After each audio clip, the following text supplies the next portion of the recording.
এই ৮ বছরের মেয়েটা কি এমন পোশাক পরছে যে তার বোনের জামাই আর বোনের শ্বশুর এই কাজটা তার সাথে করতে পারছে? মেয়েরা যদি মলেস্ট হয় তাহলে আপনারা খুব সহজেই বলে দিতে পারেন যে আমাদের পোশাকের দোষ। এটা আমাদের দেশ, আমাদের জাতি হিসেবে আমাদের লজ্জা। হে এভরিওয়ান, আসসালামু আলাইকুম। কি অবস্থা সবার, কেমন আছেন? আসলে ইদানিং একটা ঘটনা ঘটছে, যেটা আপনারা সবাই জানেন, হয়তো বা টাইটেল থাম্বনেল দেখে বুঝেই গেছেন কোন বিষয়ে কথা বলতে আসছি। তো আমি না অনেক ইমোশনালি কোনো কিছু বা অনেক স্ট্রং কোনো কিছু দেখতে পারি না, আমার বুকে ধড়ফড়টা বেড়ে যায়। স্ক্রিনে থাকা এই ভিডিওটা কাল রাতে হঠাৎ আমার সামনে চলে আসছে। এখন এই ভিডিওটা আমি জানতাম না যে এটা ওই বাচ্চা মেয়েটারই ভিডিওটা। আমি যদি জানতাম সত্যি এই ভিডিওটা দেখতাম না। যাক, ভাগ্যের পরে আসে যখন দেখেই ফেলছি। বিশ্বাস করবেন, মানে আমি এটাই চিন্তা করতেছি, একটা মানুষ এতটা নারকীয়ভাবে অত্যাচার কেমনে করতে পারে। এর আগে অনেক মেয়ে ধর্ষণ হয়েছে, কিন্তু আমার মনে হয় এই বাচ্চা মেয়েটার সাথে যতটা পাশবিক নির্যাতন হয়েছে আর কারোর সাথে এরকম হয় নাই। আমি একটা জিনিস দেখলাম, ওর এই গলার কাছে এতটুকুভাবে কালো হয়ে রয়েছে। আসলে মানুষ যদি মানুষকে খুন করতে চায় বা প্রমাণ লোপাট করতে চায়, অনেকভাবেই করা যায়, কিন্তু মেয়েটাকে কিভাবে এরকম গলা টিপে ধরছে যার জন্য মেয়েটার গলার হাড় এই অবস্থা হয়ে গেছে। স্ক্রিনে আরেকটা ভিডিও দেখেন, মেয়েটা কেমনে কাঁপতেছে। তো যখন মেয়েটাকে উদ্ধার করা হয় তখনকার ভিডিও এটা। এই কয়েকটা ভিডিও দেখে বিশ্বাস করবেন আমার এত খারাপ লাগছে। আমি যে এখন কথা বলতেছি, আমার এই কথাগুলো আমার আটকে যেতেছে। মানে আমার কালকে রাত্রে দেখার পর বিশ্বাস করবেন এত খারাপ লাগছে বলার বাহিরে। মানুষ এতটা পশুর মতো কিভাবে আচরণ করতে পারে। তো যাই হোক, এই ঘটনাটা ঘটার পর দেখলাম ওই ৩ জনকে গ্রেপ্তার তো করা হয়েছে, এখনও তাদের মৃত্যুদণ্ড কার্যকর করা হয় নাই। এই ঘটনাটাকে নিয়ে এত আলোড়ন সৃষ্টি হয়েছে, মানুষ প্রতিবাদ করার জন্য রাস্তায় মিছিল নিয়ে নেমে গেছে, প্রশাসন তাদেরকে গ্রেপ্তার করতে সক্ষম হয়েছে। আফসোস এতটুকুই যে সে ৩ জন অপরাধী এখনো নিঃশ্বাস নিতে পারতেছে, এখনো তাদের মৃত্যুদণ্ড কার্যকর করা হয়নি।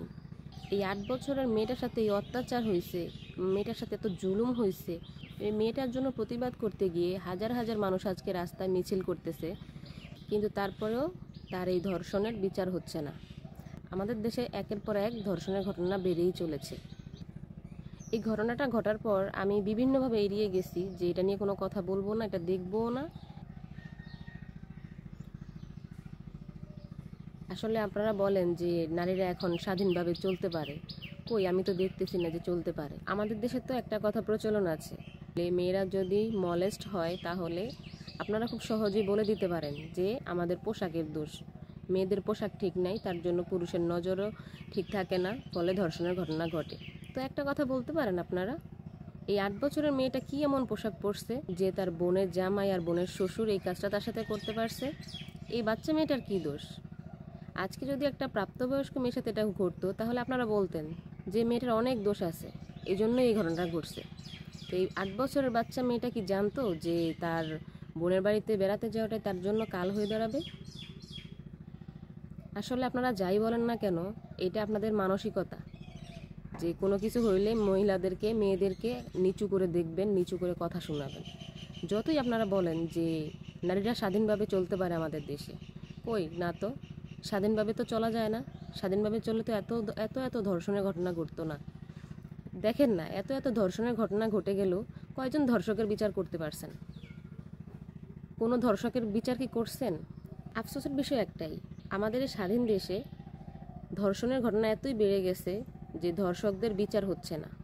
যদি একজন ধর্ষকের বিচার করতেন প্রকাশ্যে, তাহলে হয়তোবা এত ধর্ষণ বেড়ে যেত না, ধর্ষকদের এত সাহসী হতো না। যতই বলি নারী স্বাধীন, নারী স্বাধীন, নারী স্বাধীন না।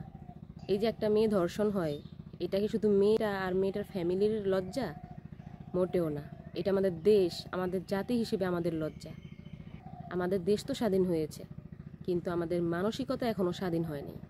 যাই হোক, আজকের ভিডিওটা আর বড় করব না, বলতে গেলে অনেক কথাই বলতে হয়। আজকের ভিডিওটা এই পর্যন্ত শেষ করছি। আপনারা আপনাদের জায়গা থেকে প্রতিবাদ করেন যেন খুব তাড়াতাড়ি মেয়েটা তার এই অত্যাচারের বিচার পায়। মেয়েটার নাকি অবস্থাও ভালো না, হসপিটালে তাকে লাইফ সাপোর্টে রাখা হয়েছে। মেয়েটার জন্য সবাই দোয়া করবেন, সে যেন সুস্থ স্বাভাবিকভাবে ফিরে আসতে পারে।